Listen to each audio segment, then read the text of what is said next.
Deep type में आपका स्वागत है। आज हम झारखंड के एक ऐसे जिले की पड़ताल करने जा रहे हैं जहां जबरदस्त विरोधाभास देखने को मिलते हैं। एक ऐसी जमीन जिसके नीचे अरबों का काला सोना है, पत्थर और कोयला, लेकिन उसी जमीन के ऊपर रहने वाले लोगों की जिंदगी वो स्वास्थ्य और शिक्षा के मोर्चे पर काफी संघर्ष भरी है। हम बात कर रहे हैं पाकुड़ की। हमारे पास जो स्रोत हैं वे पाकुड़ की एक पूरी, कह सकते हैं, 3D तस्वीर पेश करते हैं। इसका गौरवशाली इतिहास, इसकी अनोखी भौगोलिक बनावट और इसके लोगों की आज की चुनौतियां। बिल्कुल। तो आज हमारा मिशन ये समझना है कि पाकुड़ की कहानी में ये विरोधाभास आखिर है क्यों और कैसे एक छोटा सा जिला अपने भीतर इतनी परत समेटे हुए है। सही कहा। चलिए एक नजर डालते हैं कि पाकुड़ है क्या। ये जिला बना 28 जनवरी 1994 को साहिबगंज जिले से अलग होकर। इसकी पहचान है एशिया भर में मशहूर ब्लैक स्टोन से। हाँ, काला पत्थर। और बीड़ी उद्योग से भी। ये झारखंड के बिल्कुल उत्तर पूर्वी कोने में है, पश्चिम बंगाल की सीमा से सटा हुआ। और ये वो धरती है जिसने 1855 के संथाल हूल जैसे महान विद्रोह को देखा है। और ये जो 3 बातें हैं ना, इतिहास, खनिज और भूगोल, ये पाकुड़ की पहचान के 3 मजबूत स्तंभ हैं और इन्हें अलग अलग करके नहीं देखा जा सकता। यहाँ का विद्रोही इतिहास यहाँ की जमीन से जुड़ा है और यहाँ के खनिज वो यहाँ की अर्थव्यवस्था और लोगों के भविष्य से। ये तीनों धागे आपस में बुरी तरह उलझे हुए हैं और आज हम इन्हीं धागों को सुलझाने की कोशिश करेंगे। और इन 3 स्तंभों में से किसी एक को भी हटा दें तो पाकुड़ की पूरी कहानी अधूरी रह जाएगी। तो चलिए पहले स्तंभ से ही शुरू करते हैं। पाकुड़ का वो इतिहास जो आज भी यहाँ के लोगों के खून में दौड़ता है। 1855 का संथाल हूल। बिल्कुल। इसका नेतृत्व किया था 4 भाइयों ने, सिद्धू, कान्हू, चांद और भैरव। स्रोतों के मुताबिक इसे अंग्रेजों और जमींदारों के शोषण के खिलाफ भारत का पहला सशस्त्र जन विद्रोह माना जाता है। हाँ, पहला सशस्त्र जन विद्रोह। और सबसे दिलचस्प बात यह है कि इस विद्रोह की पहली चिंगारी पाकुड़ के ही लिट्टीपाड़ा इलाके में भड़की थी, विजय मांझी के नेतृत्व में। और वो चिंगारी एक ऐसी आग बनी जिसका अंदाजा लगाना भी मुश्किल है। सोचिए, लगभग 10,000 संथाल अपने पारंपरिक हथियारों के साथ, तीर कमान के साथ। 10,000? हाँ, वो दुनिया की सबसे बड़ी सैन्य ताकत यानी ब्रिटिश हुकूमत से सीधे भिड़ गए। ये सिर्फ जमीन या लगान की लड़ाई नहीं थी, ये अपने स्वाभिमान और अस्तित्व की लड़ाई थी। लेकिन 10,000 लोग, वो भी सिर्फ तीर कमान के साथ ब्रिटिश बंदूकों के सामने खड़े हो गए। ये सोचना ही अविश्वसनीय है। क्या उस समय उन्हें अपनी जीत का वाकई यकीन था? देखिए, शायद उन्हें अपनी जीत से ज्यादा अपनी आजादी और सम्मान पर यकीन था। और इसका असर इतना गहरा हुआ कि इस विद्रोह ने ब्रिटिश प्रशासन की नींव हिला दी। उन्हें मजबूर होकर संथाल परगना नाम से एक अलग प्रशासनिक जिला बनाना पड़ा। अच्छा। उस दौर में ये आदिवासियों के लिए एक बहुत बड़ी राजनीतिक जीत थी। ये विद्रोह आज भी इस बात का प्रतीक है कि जब अधिकारों का हनन होता है तो यहाँ के लोग चुप नहीं बैठते। और इसी अदम्य साहस और संघर्ष का एक खामोश गवाह आज भी पाकुड़ शहर के बीचों बीच खड़ा है, माटेलो टावर। माटेलो टावर बताया जाता है कि इसे 1856 में बनवाया था तत्कालीन एसडीओ सर मार्टिन ने। एक 30 फीट ऊंचा गोल किला जिसका एक ही मकसद था, संथाल विद्रोहियों के तीरों से अंग्रेज अधिकारियों को बचाना। हाँ। और इसकी लोकेशन भी बहुत कुछ कहती है। ये सिदो कानू पार्क के पास है। आप कल्पना कर सकते हैं उस मंजर की। एक तरफ से संथाल योद्धाओं के तीर बरस रहे हैं और दूसरी तरफ इस टावर के सुलाखों से ब्रिटिश बंदूकें गोलियां उगल रही हैं। लेकिन इतिहास का कमाल देखिए। क्या? जो टावर कभी अंग्रेजी दमन का प्रतीक था, आज वो उन्हीं संथालों के बलिदान और बहादुरी का प्रतीक बन गया है। समय कैसे प्रतीकों का अर्थ ही बदल देता है। सही कहा। जरा सोचिए, जो टावर कभी डर पैदा करने के लिए बना था, आज वो प्रेरणा देता है। खैर, ये टावर उस दौर के संघर्ष की कहानी कहता है, जो इस इलाके की खास बनावट की वजह से और भी मुश्किल था। तो चलिए अब यहाँ की जमीन, यहाँ के भूगोल को समझते हैं, जिसने इस इतिहास को भी आकार दिया। बिल्कुल। पाकुड़ की जमीन भी बड़ी मजेदार है। एक तरफ पश्चिम में राजमहल की ऊंची नीची पहाड़ियां हैं, तो दूसरी तरफ पूर्व में गंगा के किनारे के सपाट मैदान। इन्हीं पहाड़ियों को दामिन ए कोह कहा जाता है। दामिन ए कोह, ये नाम तो काफी सुना है, पर इसका मतलब क्या है? दामिन ए कोह का मतलब फारसी में होता है पहाड़ों का आंचल। ये नाम ब्रिटिश सरकार ने इस संथाल बहुल इलाके को उनकी अपनी जमीन के तौर पर सीमांकित करने के लिए दिया था। अच्छा। और इस आंचल को सींचती हैं बांसलोई, तौराई और ब्राह्मणी जैसी नदियां।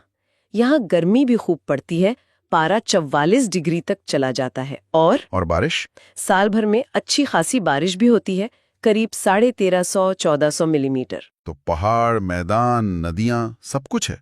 मतलब खेती के लिए तो बहुत अच्छी जमीन होगी। यहीं पर एक पेंच है। अच्छा। देखने में भले ही सब हरा भरा लगे, लेकिन स्रोतों के मुताबिक यहाँ की करीब 40% से ज्यादा जमीन की मिट्टी अम्लीय है, एसिडिक। ओहो। मतलब उसमें तेजाब की मात्रा थोड़ी ज्यादा है। ये चीज फसल की पैदावार के लिए एक बड़ी चुनौती बन जाती है। अच्छा, और जंगलों का क्या हाल है? और जमीन के नीचे क्या छिपा है? जंगल के मामले में पाकुड़ थोड़ा पीछे है।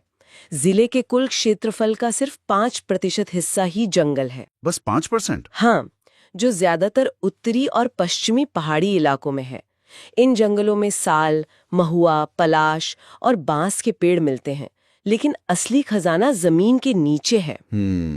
यहाँ की चट्टानें आर्कियन और गोंडवाना कार की हैं, मतलब लाखों साल पुरानी। ओके। यही गोंडवाना चट्टानें अपने अंदर कोयले का विशाल भंडार छिपाए हुए हैं। और राजमहल ट्राप की ज्वालामुखी चट्टानें, वो उस विश्व प्रसिद्ध ब्लैक स्टोन को जन्म देती हैं, जो पाकुड़ की अर्थव्यवस्था की रीढ़ है। तो आप देख रहे हैं कैसे भूगोल सीधे सीधे अर्थव्यवस्था को तय कर रहा है। तो ये ब्लैक स्टोन ही वो असली खजाना है जिसकी हम बात कर रहे थे? इसकी इतनी शोहरत क्यों है? इसकी मजबूती की वजह से। मजबूती? जी, पाकुड़ के ब्लैक स्टोन चिप्स की क्वालिटी पूरे एशिया में सबसे अच्छी मानी जाती है। इसका आर्थिक असर इतना बड़ा है कि ये क्षेत्र भारतीय रेलवे के हावड़ा डिवीजन को सबसे ज्यादा माल ढुलाई का राजस्व देता है। वाह। यहाँ से पत्थर सिर्फ भारत के अलग अलग राज्यों में ही नहीं, बल्कि बांग्लादेश तक भेजा जाता है। और पत्थर के साथ साथ कोयला खनन भी यहाँ की अर्थव्यवस्था का एक बड़ा हिस्सा है। लेकिन ये तो एक दुधारी तलवार जैसा लगता है। बिल्कुल। एक तरफ खनन से जबरदस्त पैसा आता है, लोगों को रोजगार मिलता है, सड़कें बनती हैं, विकास होता है। लेकिन दूसरी तरफ इसका सीधा दबाव पर्यावरण और जिले के पहले से ही कम जंगल पर पड़ता है। ये विकास और संरक्षण के बीच की वही क्लासिक दुविधा है जिससे आज दुनिया के कई खनिज वाले इलाके जूझ रहे हैं। सही बात है। और ये पत्थर और कोयला अपने आप तो खदानों से बाहर नहीं आता है। इन्हें निकालने वाले लोग कौन हैं? चलिए अब पाकुड़ के उन्हीं लोगों, उनके समाज और संस्कृति की बात करते हैं। 2011 की जनगणना के हिसाब से यहाँ की आबादी करीब 9 लाख थी। 9 लाख? हाँ, जो फिजी जैसे एक पूरे देश की आबादी के बराबर है। और ये एक आदिवासी बहुल जिला है। आप अंदाजा लगाइए, अगर आप पाकुड़ में सड़क पर खड़े हों तो आपके आसपास हर 10 में से 4 लोग आदिवासी समुदाय से होंगे। और यहाँ की संस्कृति भी बहुत मिली जुली है। आपको बंगाली और संताली भाषाएं लगभग बराबर सुनाई देंगी। अच्छा। धर्म के लिहाज से देखें तो हिंदू, मुस्लिम और सरना धर्म को मानने वाले लोग यहाँ सदियों से एक साथ रहते आए हैं, जिससे एक बहुत ही अनोखी और क्या कहते हैं मिली जुली संस्कृति बनी है। समुदायों के बारे में थोड़ा और बताइए। सबसे बड़ा समुदाय तो संथालों का है। वे यहाँ के मुख्य किसान हैं और अपनी खूबसूरत सोहराय चित्रकला और पारंपरिक नाच गानों के लिए जाने जाते हैं। और जैसा हमने शुरू में ही कहा, वे 1855 के हेल के नायक थे। बिल्कुल। दूसरा प्रमुख समुदाय पहाड़िया जनजाति का है, जिसमें सोरिया पहाड़िया और माल पहाड़िया आते हैं। ये राजमहल पहाड़ियों के मूल निवासी माने जाते हैं। अच्छा, मूल निवासी। हाँ, ये एक आदिम जनजाति समूह है, मतलब पीवीटीजी, जो पारंपरिक रूप से पहाड़ों की चोटियों पर रहते आए हैं।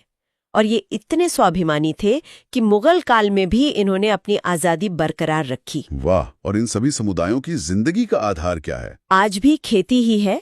यहाँ की खेती ज्यादातर बारिश के भरोसे चलती है, जो इसे काफी अनिश्चित बना देती है। इसके बावजूद जिले की लगभग 75%, 75%? हाँ, 75% आबादी अपनी रोजमर्रा की जरूरतें पूरी करने के लिए खेती या उससे जुड़ी चीजों जैसे बत्तख पालना या मछली पालना पर ही निर्भर है। ठीक है, लेकिन अब तस्वीर के उस हिस्से पर आते हैं जो हमें शुरू से परेशान कर रहा है। स्रोत स्वास्थ्य और शिक्षा के बारे में कुछ बहुत ही चिंताजनक आंकड़े दिखाते हैं। मार्च 2022 की जिला पोषण प्रोफाइल के अनुसार पाकुड़ में 51% बच्चे नाटेपन यानी स्टंटिंग के शिकार हैं। मतलब हर 2 में से 1 बच्चे का शारीरिक विकास उम्र के हिसाब से नहीं हो पा रहा है। हर 2 में से 1। और जो अगला आंकड़ा है वो तो और भी भयावह है। वो ये है कि 72% बच्चे और महिलाएं रक्ताल्पता यानी अनीमिया से जूझ रहे हैं। खून की कमी से। हाँ। ये दिखाता है कि कुपोषण यहाँ जमीनी स्तर पर कितनी बड़ी और गहरी समस्या है। 1 मिनट, 72%, 72%, ये तो लगभग 3/4 आबादी हो गई। जी। मतलब हर 4 में से 3 बच्चे और महिलाएं खून की कमी से जूझ रहे हैं। ये तो एक पब्लिक हेल्थ इमरजेंसी जैसी स्थिति है। बिल्कुल। और ये चुनौतियां सिर्फ स्वास्थ्य तक ही सीमित नहीं है। 2011 की जनगणना के मुताबिक जिले की कुल साक्षरता दर सिर्फ 48.82% थी। 50% से भी कम। हाँ, जो राष्ट्रीय औसत से बहुत पीछे है। और इसमें भी महिलाओं की साक्षरता दर तो सिर्फ 40% के आसपास है। ओह। इसी वजह से 2006 में इसे देश के 250 सबसे पिछड़े जिलों में गिना गया था। इन चुनौतियों का असर तो बहुत गहरा होता होगा। बहुत गहरा। इसका मतलब यह है कि कमजोर सेहत और अशिक्षा विकास के रास्ते में सबसे बड़े रोड़े बन जाते हैं। और यहीं पर हमारा वो शुरुआती सवाल फिर से खड़ा हो जाता है कि जो जिला देश की अर्थव्यवस्था में इतना कीमती पत्थर और कोयला दे रहा है, उसके अपने लोगों के विकास के सूचकांक कितने नीचे क्यों हैं? ये विरोधाभास हमें सोचने पर मजबूर करता है। तो आज की इस पूरी पड़ताल का सार क्या निकलता है? हमने पाकुड़ के 3 अलग अलग आयामों को देखा। हाँ। इसका एक गौरवशाली अतीत है जो संथाल हूल और माटेलो टावर के रूप में संघर्ष और स्वाभिमान की गवाही देता है। इसका एक संसाधन संपन्न वर्तमान है जो ब्लैकस्टोन और कोयला खनन पर टिका है और जिले को आर्थिक रूप से महत्वपूर्ण बनाता है। और इसका एक चुनौतीपूर्ण भविष्य है जिसमें शिक्षा और स्वास्थ्य जैसी बुनियादी जरूरतों को पूरा करने की अपार संभावना और जरूरत दोनों है। मेरा अंतिम विश्लेषण यह है कि पाकुड़ सिर्फ पत्थरों का शहर नहीं है, ये अदम्य साहस और अनगिनत संभावनाओं का केंद्र भी है। सही। इसकी असली संपत्ति सिर्फ जमीन के नीचे दबे खनिज नहीं है, बल्कि यहाँ के लोग हैं, खासकर यहाँ के आदिवासी समुदाय और उनकी हजारों साल पुरानी सांस्कृतिक विरासत। भविष्य के असली चुनौती और अवसर इन दोनों के बीच संतुलन बनाने में ही छिपा है। और आज की चर्चा हम श्रोताओं के लिए एक अंतिम सवाल के साथ खत्म करना चाहेंगे। सोचने वाली बात है कि पाकुड़ का स्थायी विकास कैसे हो सकता है? क्या रास्ता सिर्फ जमीन के नीचे से और ज्यादा पत्थर और कोयला निकालने में है, या फिर रास्ता यहाँ के लोगों की शिक्षा और स्वास्थ्य में निवेश करके उन्हें मजबूत बनाने में है? पाकुड़ की असली दौलत जमीन के नीचे दबे पत्थरों में है या यहाँ के लोगों की क्षमताओं में? और क्या एक को निकाले बिना दूसरे में निवेश किया जा सकता है?